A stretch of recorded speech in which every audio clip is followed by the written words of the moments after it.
Fashion students in Bangladesh show off their design flair. As world demand for the country's textiles accelerates, this creativity is being turned into one of the most effective tools for economic development. Bangladesh's exports of ready-made garments and other textiles earned $18 billion in 2010, and that figure's projected to keep on climbing despite the global economic freeze. But as business booms, the industry is in danger of becoming a victim of its own success. It's struggling to meet the demand for young talent in fashion design and textile technology. Afsana Vermi is a distinguished student at the Institute of Fashion Technology in Dhaka. She came second in a prestigious international competition with this design, themed on nature and using natural materials. My inspiration comes from the slum people, and you can see he's a rickshaw puller. He pulling a very colorful rickshaw, but where he lives there has no bright color. So I picked the rickshaw and developed all my design from this rickshaw. This is a rickshaw wheel, and I have created many designs from one rickshaw wheel. And it comes from rickshaw hood, and I take this shape from rickshaw hood. She's one of nearly 500 students who'll graduate from the institute this year with a degree in various areas of fashion design and technology. Another 500 will complete diploma and certificate courses at the institute, which was set up by the Bangladesh Garment Manufacturers Association. The institute is strongly supported by the Better Works and Standards programme, known as BEST, part of the United Nations Industrial Development Organisation UNIDO, funded by the European Union and the Norwegian Development Organisation NORAD. The contribution of the institute is expected to be recognised soon with the granting of full university status, and the number of graduates will increase. The sooner the better for Violatex, one of Bangladesh's fastest growing companies, which is totally geared to exports. They take on students from the institute even before they've completed their courses.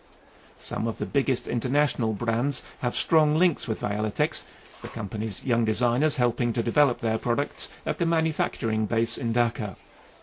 A recent international report predicted a tripling of textile exports from Bangladesh by 2020. It took many in the industry by surprise, but not the Violatex chairman, Razul Hassanat. It is, though, a reminder of pressing issues facing the industry. These are the challenges, these are the real challenges. Like we have year-on-year growth is 20%. So 20% growth of $20 billion or $18 billion business, not the 20% growth of $2 billion business or $3 billion business. Like if you look at the Sri Lanka or let's say any other country, 3, 4 or let's say $10 billion business volume, 10% means $2 billion. In our case, of course, it's a $3 to $4 billion year-on-year growth. To handle this business, we need the right kind of human resources. So it is quite challenging within a years to pump in or develop this kind of human resources. So definitely we need to look at this part.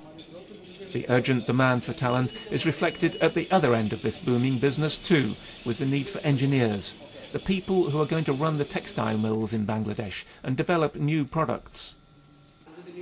This is the National Institute of Textile Training, Research and Design, where there's been a radical modernisation to address that shortage, again with the help of UNIDO and the EU.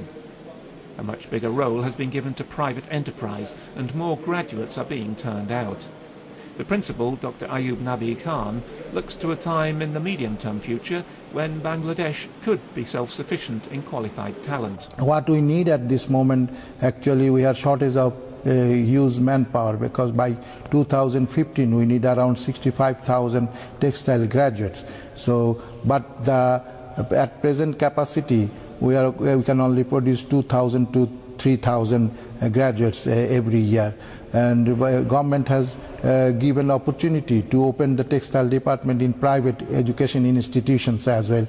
And by this time we have around 15 universities who have textile departments.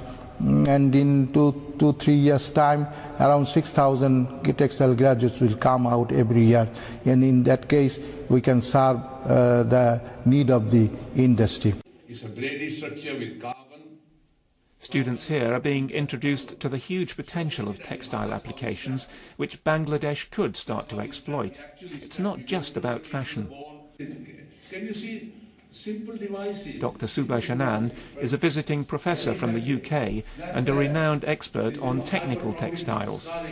I have a couple of arteries here we call vascular prostheses, and they are used when we have damaged or calcified arteries when we can't use them anymore.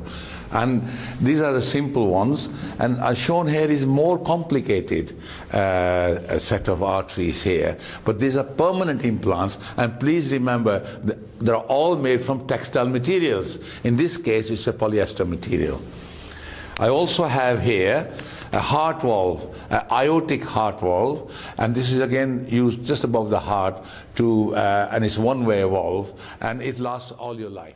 I think Bangladesh, although at the minute they're producing basic textiles, basic garments, but I think in time, as the education increases, as the awareness increases, they will be able to produce these products which are now produced in Europe. International markets are increasingly turning to Bangladesh, which already has the labour force and the factory capacity. Impressive efforts are now being made, with outside help, to provide the young talent in design and technology to match that.